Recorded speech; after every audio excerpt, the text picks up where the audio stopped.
My roommate confessed her feelings at night. I thought I knew everything about my roommate until last night. Now, all I can think about are the 3 words she whispered to me in the dark and how they changed absolutely everything. Our apartment isn't big. It's a pretty standard 2-bedroom with a living room that's a little too small for all our furniture and a kitchen where only one person can really cook at a time. It's a 3rd-floor walk-up, overlooking a street that's always noisy. By all accounts, it's a totally unremarkable place. But for the last 3 years, it's been my home, my sanctuary. And honestly, that's all because of Maya. We met through a mutual friend who was trying to fill the room. I was just getting out of a terrible living situation, and she was looking for someone who wouldn't steal her food or leave passive-aggressive notes on the fridge. Our interview, if you can even call it that, was over coffee at a little cafe down the street. We ended up talking for 3 hours. We covered the basics, of course: cleaning habits, work schedules, are you a party at home or go out to party person? But then we just spiraled. Favorite books, worst dating stories, the shared trauma of being the weird art kid in a small town. By the time I left, my cheeks actually hurt from smiling. It felt less like a roommate interview and more like a first date with my future best friend. I got the room, and I got the best friend. Living with Maya was as easy as breathing. Our lives just clicked. We fell into this rhythm that felt less like we were just living together and more like a partnership. I'm the morning person, so I'd make the coffee. She's the night owl, so she made sure the doors were locked and the lights were off. I was the designated spider killer. She was the one who could assemble any piece of IKEA furniture without crying. We just balanced each other out. Our apartment became the center of our universe. That living room couch was our command center. It's where we'd binge-watch whole seasons of shows in a weekend, buried under blankets and takeout containers. It's where she held my hand after a brutal breakup, just letting me cry and ramble until I ran out of words. It's where I helped her study for her final exams, drilling her with flashcards until she could recite the answers in her sleep. Our friendship was built in those quiet little moments.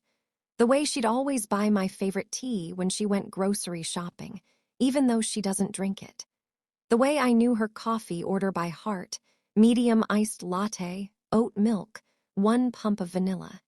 It was in our own shared language of inside jokes that we built over hundreds of late-night talks that went on way too long. Those talks were my favorite part. After a long day, we'd both just end up on the couch, curled up on opposite ends with only the lamp on. We'd dissect our days, complain about our jobs, dream about the future. I told her things I'd never told anyone. My fears, my insecurities, my most ridiculous dreams. And she did the same. She trusted me with her heart, and I trusted her with mine. It was this perfect, platonic intimacy. Or, so I thought. The shift was so subtle that at first I didn't even notice. It was like the weather changing. You don't notice it day by day, but then one morning you wake up and the air just feels different. It started with the touches. Maya's always been a hugger, a hand-on-the-shoulder kind of friend. But they started to change. A hand that would normally rest on my arm for a second would suddenly linger. When we'd pass in the hallway, her fingers would brush against mine, and it would send this strange jolt through me. I remember one night, a few months back, we were watching a movie. It was a sad one, and I felt myself tearing up at the end. Maya didn't say anything.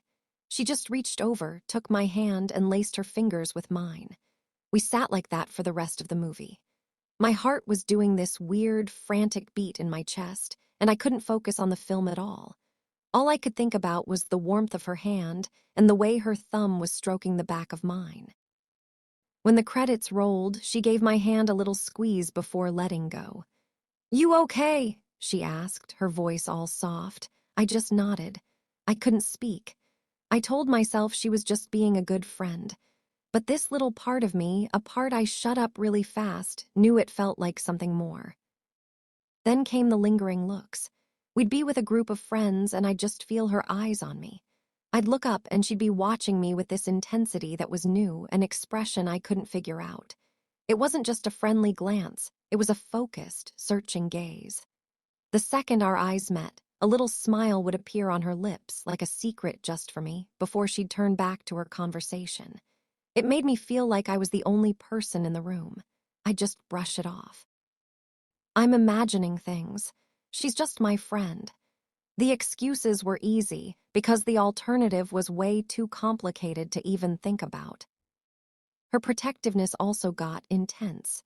I went on a few dates with a guy from an app, and I'd come home and tell her about them.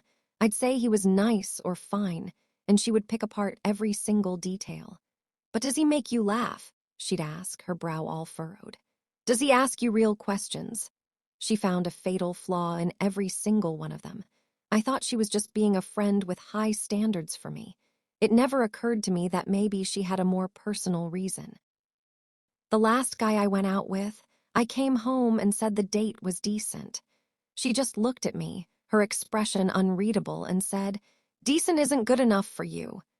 Then she got up and went to her room, leaving me totally confused. The most undeniable sign, the one even I couldn't explain away, was my birthday. She waited until all our friends had left to give me her gift. It was a small, beautifully wrapped box. Inside was this delicate silver necklace with a tiny, hand-stamped charm of a constellation. "It's the constellation that was in the sky the night we met," she explained, her voice barely a whisper. "So you never forget how it all started." I was speechless. It was the most thoughtful, personal, and profoundly romantic gift I had ever received. I just stood there holding it. It wasn't just a friend gift. This was something else, a statement. But a statement of what? I didn't dare ask. I didn't want to break the spell or worse, be wrong and make everything impossibly weird. So I just said, "I love it, Maya, thank you," and gave her a quick hug, my heart hammering. I wore the necklace, but I tucked it under my shirt, hiding it. Hiding from what it meant. And then, last night happened. It started like any other Tuesday. We both got home late, exhausted. We ordered a pizza and ate it standing in the kitchen, complaining about our bosses. It was normal. It was us. Later, we ended up on the couch, the TV on but muted, just sitting in comfortable silence. I was scrolling on my phone, half listening to the rain that had started outside. The apartment felt extra quiet. I was telling her about some ridiculous email from my boss, but she wasn't really responding. She was just staring at her hands. "You okay?" I asked, putting my phone down. "You're quiet tonight." She didn't look up, just shrugged. Tired, I guess. But it was more than that. I could feel it. The air in the room had shifted. It was heavy, charged with this unspoken tension that had been building for months. I'd gotten so good at ignoring it, but tonight it was suffocating. "Maya, talk to me," I said, my voice softer. "What's wrong?" She took this deep, shaky breath and finally looked at me. Her eyes were glistening. My heart lurched. "I can't do this anymore," she whispered, her voice so fragile it sounded like it could break. Can't do what? My mind was racing. Was she moving out? Is everything okay? She shook her head and a single tear rolled down her cheek. "No, I'm not okay." She paused, and the silence between us was deafening. "I can't keep pretending." "Pretending what?" I was leaning forward, my own fear starting to creep in. "Maya, you're scaring me." She finally met my eyes, and the look she gave me was one of raw, terrifying vulnerability. It stripped the breath right out of my lungs. She opened her mouth, but nothing came out. Then she spoke the three words that splintered my world and then rebuilt it into something completely new. "I love you." The words just hung there, three simple words. I'd heard them from her before, of course. "Love ya, Rumi," as one of us was running out the door, but this was different. The weight of this was immense. This wasn't friendship. This was a confession. My brain just stopped. It was like a computer freezing. All those little moments, the lingering touches, the intense looks, the necklace flashed through my mind. They were all puzzle pieces, and she had just slammed the final piece down. And suddenly the picture was clear. Horrifyingly, beautifully clear. She loved me, not like a friend. I said nothing. What could I even say? My throat was closed. My heart was a wild drum against my ribs. I could see the hope in her eyes slowly die, replaced by this dawning, gut-wrenching regret. Her face just crumpled. "I'm sorry," she whispered, her voice cracking. She shot up from the couch. "I shouldn't have said that. Just forget it. Please, just forget I said anything." And with that, she fled. She basically ran to her bedroom and shut the door, the soft click echoing in the sudden, massive silence of the living room. I was left alone on the couch. The muted TV was still flickering. The rain was still drumming against the window. Everything was the same, and yet nothing was. I don't know how long I sat there, just frozen. An hour? My mind was a mess. She loves me. The sentence just replayed over and over. Maya, my best friend, my other half, loved me. I finally stumbled to my room and sat on the edge of my bed. I couldn't sleep. I replayed our entire friendship, every conversation, every joke, but through this new filter. The Maya is in love with you filter. And my God, it was so obvious. How could I have been so blind? The way her entire face would light up when I walked into a room. The way she remembered every tiny thing about me. The jealousy I'd mistaken for protectiveness. The gift. The damn necklace. It was a declaration, and I had been too scared to read it. I walked to my dresser, my hands shaking, and pulled out the necklace. I held the little silver charm. So you never forget how it all started. A sob just escaped my lips. I'd been such a coward. She had been screaming her love for me in 1,000 silent ways, and I had just refused to hear it. And then a new thought entered the storm. A question that was even more terrifying than her confession. Why was I so scared? Why did I work so hard to convince myself it was just friendship? Because the quiet, honest voice in my heart whispered, if I admitted she had feelings for me, I would have to admit that I had them too. And that was it. That jolt I felt when our hands brushed. The way my heart beat faster when she looked at me. The disappointment I felt after every mediocre date. A disappointment that wasn't about the guy, but about the fact that he was her. The feeling of safety, of pure joy, whenever I was with her. I had called it friendship because friendship was safe. It had rules. What I felt for Maya, it was bigger, deeper, messier. It was the feeling of coming home. I loved her. The realization settled over me like a warm blanket, a quiet certainty that had been there all along, just waiting for me to be brave enough to see it. I loved the way she snorted when she laughed. I loved the way she bit her lip when she was concentrating. I loved her passion, her loyalty, her strength. I was in love with my roommate. My panic was still there, but now it was mixed with this terrifying, exhilarating clarity. She hadn't broken us. She had given us a chance. She put her heart on the line, and I met her bravery with stunned silence. I let her run away thinking she'd ruined everything. I had to fix it. I looked at the clock, almost 4 a.m. This couldn't wait for morning. The sun started coming up, and I hadn't slept at all. The clarity of the night had turned into morning after anxiety. What now? How do you even start that conversation? Hey Maya, so I know you fled in terror last night, but turns out I'm in love with you too. Coffee. Every scenario in my head was a disaster. The silence from her room was a physical thing. I heard her alarm go off, then get silenced immediately. She was awake, and she was probably dreading seeing me. I couldn't live like this. Our home couldn't become a place of tension and avoidance. She was brave enough to tell the truth. Now it was my turn. I took a deep breath, walked to the kitchen, and did the only thing I could think of. I made coffee. I grabbed her favorite mug, the one with the chipped rim. I made it just how she likes it. It was a peace offering, an apology, a start. I walked to her door, the warm mug in my trembling hands. I raised my hand to knock, then hesitated. I almost ran. But then I thought of her face last night, that look of devastation. I couldn't let that be our last real conversation. I knocked softly. The movement inside stopped. Silence. Then I heard her voice, small and muffled. "Go away."